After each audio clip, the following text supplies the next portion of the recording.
नमस्कार मित्रांनो, आज आपण जाणून घेणार आहोत भगवान शंकर महादेव यांच्या 12 ज्योतिर्लिंगांपैकी एक असलेले आद्य ज्योतिर्लिंग भगवान त्र्यंबकेश्वर महादेव यांचे ही ज्योतिर्लिंग त्र्यंबकेश्वर या ठिकाणी का प्रकट झाले, त्यामागचा इतिहास काय आहे आणि त्या ज्योतिर्लिंगाचे इतके महत्त्वाचे वैशिष्ट्य काय आहे.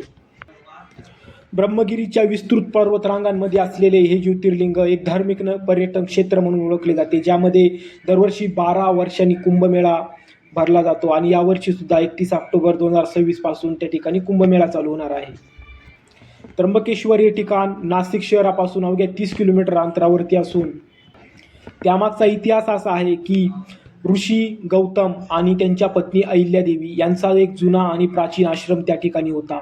परंतु त्या ठिकाणी काही कारणास्तव पाऊस न पडल्यामुळे एकूण 24 वर्ष दुष्काळाची परिस्थिती राहिली आणि त्यानंतर ऋषी गौतम आणि त्यांच्या पत्नी अहिल्यादेवी यांनी एक घोर तपश्चर्या चालू केली भगवान वरुण राजांची.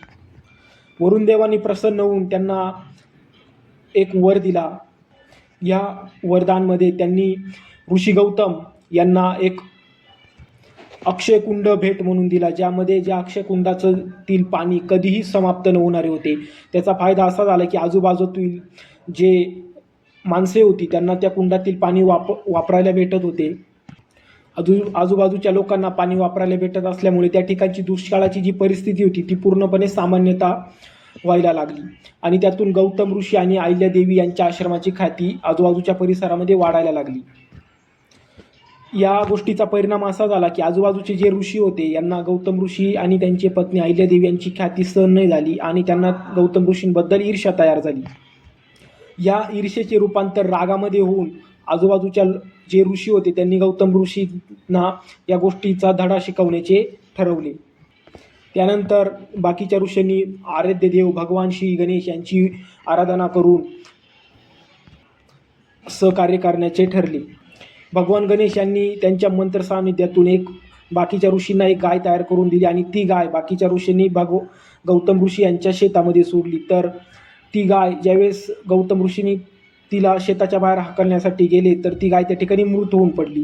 तर बाकीच्या ऋषींनी गौतम ऋषी आणि त्यांच्या पत्नी अहिल्यादेवी यांच्यावरती गोहत्येचे पाप लागल्याचा दावा केला.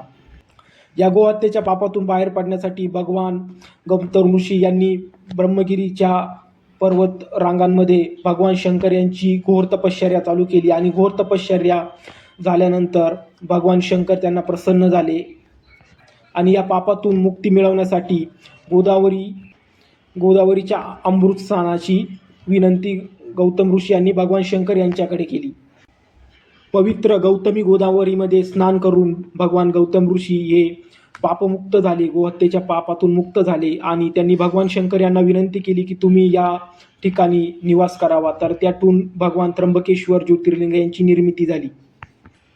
याच ब्रह्मगिरीच्या पर्वतरांगांमध्ये गौतमी गोदावरीचा उगम होऊन ती पुढे कुशावर्ता कुंडातून पुढे नाशिक शहरातून महाराष्ट्र, तेलंगणा, आंध्र प्रदेश राज्यातून पुढे अंतर्वेदी या ठिकाणी बंगालच्या उपसागराला जाऊन मिळते. या गौतमी गोदावरीस दक्षिण भारताची गंगा तसेच the second largest river in India असंही म्हटलं जातं. हे आत्ताचे जे त्र्यंबकेश्वर मंदिर आहे हे हेमाडपंथी नागर शैलीमध्ये बांधलेले मंदिर आहे.